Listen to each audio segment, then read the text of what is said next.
les premiers convois de déportation sont des convois de représailles en réalité. Ils ont été décidés en décembre 1941 par le militaire Befehlshaber, là, le commandant en chef des forces d'occupation allemandes en France, en représailles d'attentats. Et donc, on va attendre un certain temps parce que le militaire Befehlshaber va s'apercevoir, à son grand étonnement d'ailleurs, qu'on ne peut pas organiser des convois si facilement, donc on mettra plusieurs mois à déporter ces gens. Et quand on arrive au printemps 42, au premier convoi de déportation de juifs, donc les premiers sont des convois de représailles, la persécution nazie a elle-même tellement évolué qu'on est arrivé à un nouveau stade de l'histoire, une nouvelle étape de l'histoire de la persécution.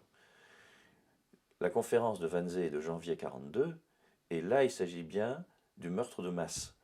La conférence de Wannsee elle-même ne prévoit pas encore l'efficacité des chambres à gaz.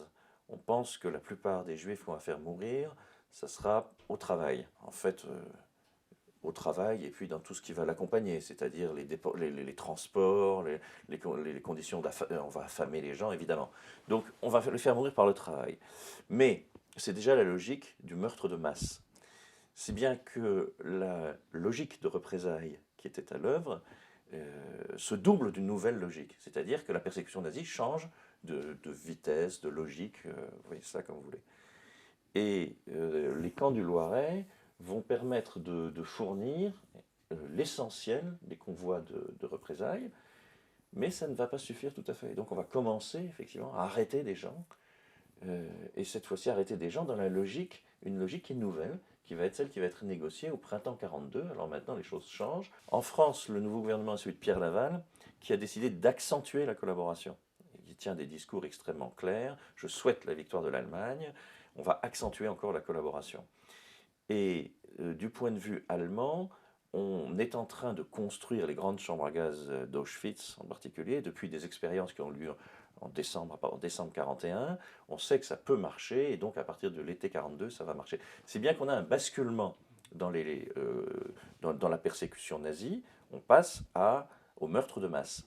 Dans la persécution française, les choses se sont aussi beaucoup développées parce que après avoir eu cette logique d'exclusion, de révolution nationale, de revanche des antisémites traditionnalistes, on dirait, tendance d'action française, on a eu quelque chose qui s'est accentué aussi. La persécution française s'est elle-même transformée, c'est plus la même logique.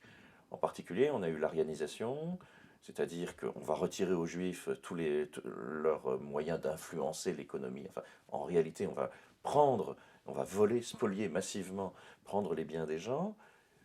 D'autre part, on a une idée plus forte de l'exclusion encore, c'est-à-dire qu'on va exclure non seulement les juifs des appareils des places d'influence, de l'appareil d'État, mais aussi des places d'influence, comme dans le premier statut, mais même du commerce directement, ce qui là les frappe beaucoup plus à partir de juin 41.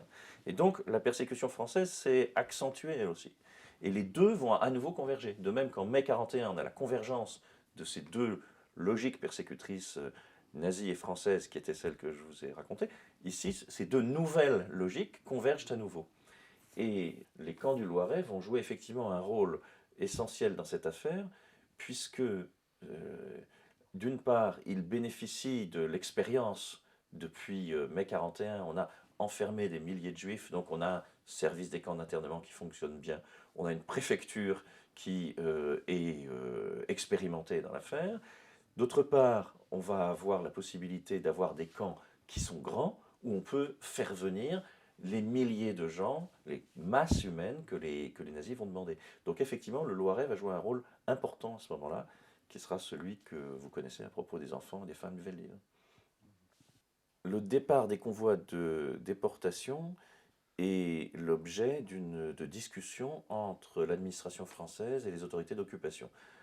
Par autorité d'occupation, il faudra entendre d'ailleurs de plus en plus les SS en pratique, qui prennent le pas dans cette affaire à partir de juin 1942. Les convois de représailles déjà sont en réalité négociés, puisque les Allemands ne disposaient pas eux-mêmes d'assez de juifs déportables, et donc ils vont en demander aux Français. Si bien que l'argument de Vichy, qui était qu'on affirmait la souveraineté française, est là aussi vidé de son sens par la politique de collaboration en pratique. On va livrer les gens qu'on prétendait garder. Quand les Allemands mettent en pratique le programme de meurtre de masse des nazis, ils se fixent des objectifs considérables. Au départ, les responsables SS à Paris qui en sont en charge envisagent de déporter dès l'année 1942, très vite, 100 000 personnes. Ils affirment qu'ils peuvent déporter 100 000 personnes. En fait, les moyens pratiques vont leur manquer. Et ils vont réduire progressivement leurs objectifs, mais l'idée sera toujours qu'il faut en déporter plus, c'est-à-dire qu'on est en dessous de ce qu'on pourrait faire. Donc il y a une sorte de course à la déportation, il faut aller plus loin. C'est une sorte de recherche de productivité dans la persécution. Alors, les Français sont dans une logique maintenant qui est un peu différente de celle de la période précédente, puisque les Allemands sont demandeurs. Et donc, ils vont pouvoir essayer d'obtenir des choses. Dans les convois de déportation qui commencent au printemps 42, les Français vont devenir des interlocuteurs constants des SS pour définir le rythme des déportations et pour définir quelles populations sont déportables. C'est-à-dire qu'on va avoir des critères de déportabilité. C'est dit comme ça dans les documents de l'époque, hein, qui est déportable, qui ne l'est pas. Et les questions vont porter sur... d'abord, pas sur le sexe. À partir de juin 42, les femmes vont être déportables comme les hommes. Mais sur l'âge, sur la nationalité, éventuellement sur les professions. Et dans ce cadre-là, les camps du Loiret sont particulièrement intéressants, puisque d'une part, on va les vider de tous les gens qui avaient été internés depuis 1941 au titre de donc, la loi d'internement des juifs étrangers et de la demande allemande. Mais d'autre part, on va leur faire interner pendant un temps les familles qui ont été internées au Veldiv. C'est-à-dire que lors de la grande rafle de juillet 1942, on envoie au camp de Drancy, où ils sont déportés très vite, les adultes sans enfants. Et se retrouvent au Veldiv les adultes avec enfants. Ces adultes avec enfants vont poser un problème, puisque en principe, les Allemands ne demandaient pas la déportation des gens de moins de 15 ans. Et que donc, on devrait séparer les mères et les enfants. C'est infaisable dans le Veldiv, qui est un capharnaüm invraisemblable. C'est à cela que vont servir les camps du Loiret. Et donc, on va voir arriver des gens qu'il faut trier, qu'il faut séparer. Dès le départ, on commence à faire des listes dans les camps du Loiret et à envisager cette question des critères de déportabilité. Et là, on va atteindre effectivement des sommets d'inventivité et de cruauté, puisque les responsables dans les camps du Loiret vont devoir trouver dans cette masse de gens qui arrivent, ils sont plus de 7000 à arriver, qui est déportable, qui ne l'est pas, sachant qu'on a toujours cette demande des Allemands qui est de plus, et qu'on va avoir l'intervention du gouvernement français qui va compliquer les choses. Alors qui va compliquer, mais c'est lui qui pilote évidemment. La question est la suivante. Les SS avaient demandé, avaient envisagé un programme de déportation qui était plus rapide que ce qu'ils avaient la possibilité concrète d'appliquer. Et donc, ils poussent à envoyer toujours plus de gens. Mais en même temps, ils sont devant leurs propres critères, pas de moins de 15 ans. Et donc, on a des débats et des scènes très étonnantes. D'abord, les SS eux-mêmes ne sont pas forcément très efficaces, on va changer de responsable en cours de route. Bon. Mais du point de vue des fonctionnaires français qui sont dans les camps ou qui sont à Orléans, le problème est de fournir aux Allemands assez de juifs à déporter pour que le rythme des trains ne s'arrête pas, mais on n'en a pas assez qui correspondent à l'âge. Donc on va s'efforcer de truquer sur l'âge, par exemple. Et on a un témoignage tout à fait extraordinaire d'un petit garçon que les Français mettent en situation de partir et que les Allemands retirent du convoi de déportation. Parce que les Français n'ont pas assez de déportés à fournir. La deuxième chose, c'est que toujours dans l'effort pour essayer de réfléchir, l'intendant de police, qui est le monsieur qui, à ce moment-là, dirige la police sur l'ensemble de la région et qui va dans les camps régulièrement, va s'efforcer de prendre des initiatives pour rendre déportables toujours plus de gens. Alors il trouve des astuces. Il y a par exemple une archive tout à fait extraordinaire où il explique que des gens qu'il définit comme français par naissance doivent cependant être considérés comme étrangers. Il s'agit d'enfants dont la situation est complexe, parce qu'ils ont droit à la nationalité française au titre de la loi de 1927, mais elle n'est pas encore effective. Donc, si on les considère comme étrangers, on augmente le stock de déportables. Donc il le fait, c'est-à-dire qu'il réussit à écrire des Français de naissance doivent être considérés comme étrangers, ce qui est aberrant, c'est-à-dire qu'on est dans l'aberration juridique. Il parle à un autre moment de Français à titre précaire. La nationalité à titre précaire, là aussi, c'est totalement... Il invente, il invente. Le seul but étant de trouver toujours plus de gens à fournir. Alors on a cette logique-là. On a d'autre part le problème des enfants, de façon générale, que les Allemands ne demandaient pas et dont il faudrait s'occuper. Alors là, on voit comment les officiels français sont en difficulté. C'est-à-dire, que faire de ces enfants? En pratique, ils pourraient aussi, ils l'ont fait par moment, par exemple, pour le convoi 6, ils ont arrêté éventuellement les parents en laissant les enfants sur place. Ils l'ont fait en détail dans des provinces. Mais à Paris, on ne peut pas arrêter les parents, laisser les enfants sur place, ça ferait trop de monde. C'est la masse là qui oblige à arrêter les enfants avec. On les arrête alors qu'ils ne sont pas déportables, logiquement. Donc on est dans cette absurdité qui fait que l'intendant de police va être obligé d'essayer de trouver des astuces. Mais surtout, au niveau global, Laval va les proposer aux Allemands. Alors c'est vrai qu'il prend sur lui de les proposer. Pour les Allemands, c'est d'une part la divine surprise, d'autre part, à nouveau, un problème concret, parce que dans les textes, ils ne devaient pas les prendre. Et donc, si l'accord oral est donné assez vite à Laval, puisque au bout de quelques jours, il dit, manifestement, il a reçu un coup de téléphone, qu'il a l'accord des Allemands.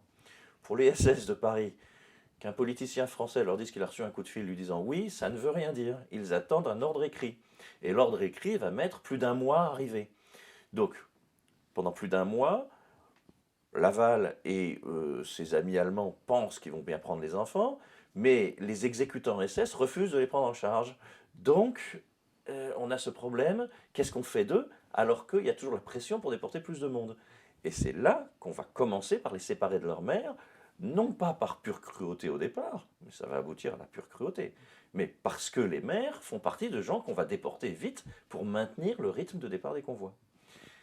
La déportation des mères va se faire très vite à partir du moment où on aura fait la séparation, c'est-à-dire d'habitude on les sépare de leurs enfants la veille. Ça donne lieu à des scènes terribles parce que les mères sont manifestement follement inquiètes du devenir de leurs enfants.